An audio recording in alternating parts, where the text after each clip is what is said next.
Right folks, it's Andy here from Rusty and the Woodsman, and you're joining me today in the New Forest down in England.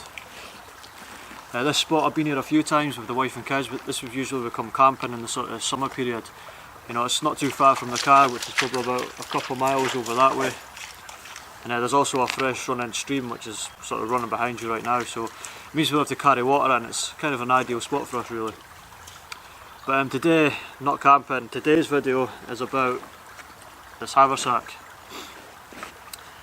Now I got sent this just before Christmas by a company called Braveheart, and it didn't originally look like this. It looked completely different. I'll put up a photo now of what it originally looked like, and as you can see, yeah, I've done a few drastic mods to it. The reason being is if you take the front of the pouch, the front flap, so the original clips that are on it, they're sort of these like belt buckle type things, which, you know, in their own are fine, but for just, you know, convenience and quickness, it's just easier to snap these off, which are the male and female clips, than it is to mess about unbuckling the buckles. It's also easier to adjust these. I've left enough excess material on these, you can see that. The reason for leaving so much excess is it means once this is full to its capacity, you know, today it's not raining, it's not due to rain till later on, so right now it's overcast, but it's nice and dry. But for argument's sake, if it was going to be raining through the day, I could have brought my tarp and strapped it to the bottom of this, and it wouldn't have taken up any space inside the main compartment. One of the other modifications done is to these side pouches. There's two of these side pouches on each side, and originally they came with magnetic buttons.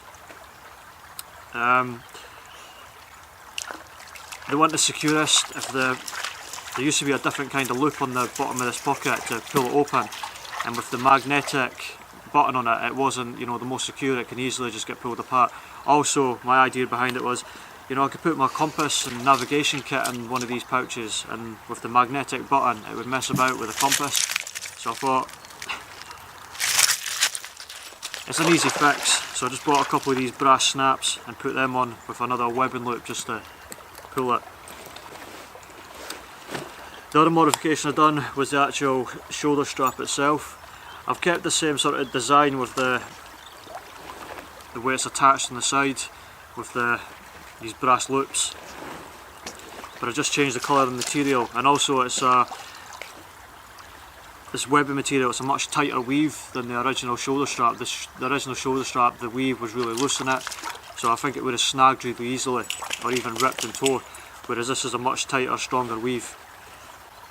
And I just kept the original shoulder pad strap on it as well. And probably one of the most drastic modifications I've done to it was the actual colour itself.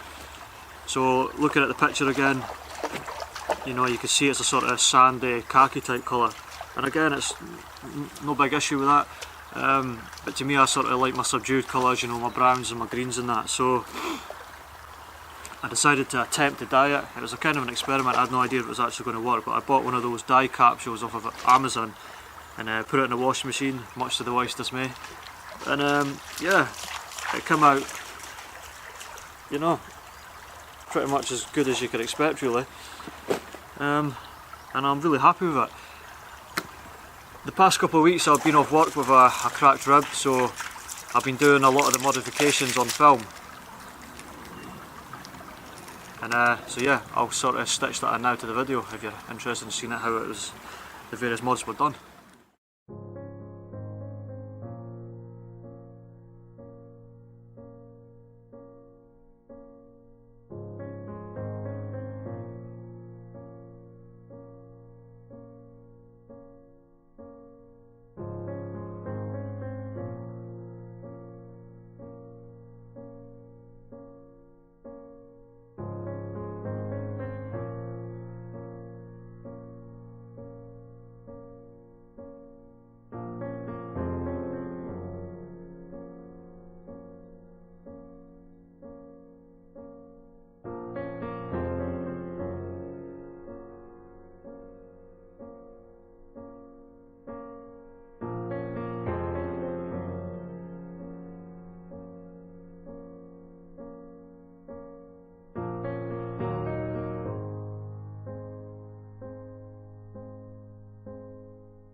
So yeah folks, that's my haversack. That's basically the modifications I've done to it. I don't know if I'll do too much more to it. I've got one more idea in the pipeline for it, which is basically under the flap. And what I'm thinking of doing is sewing a piece of material onto this with an opening at the top, just for putting in like documents, like a like a map of the area that I'm in at the time. But in the summer I'm wanting to go out on a sort of wild camp or a hiking type camp and basically just live out of this for the night and the day. But I'll wait till the sort of warmer months of the year for that, so that way I don't need to bring as much heavy sort of sleeping kit. But yeah, I hope you enjoyed the videos folks. I appreciate you taking the time to watch, and I'll see you in the next one. Take care. Hey bud, take care. Rusty is soaking wet, ain't you bud?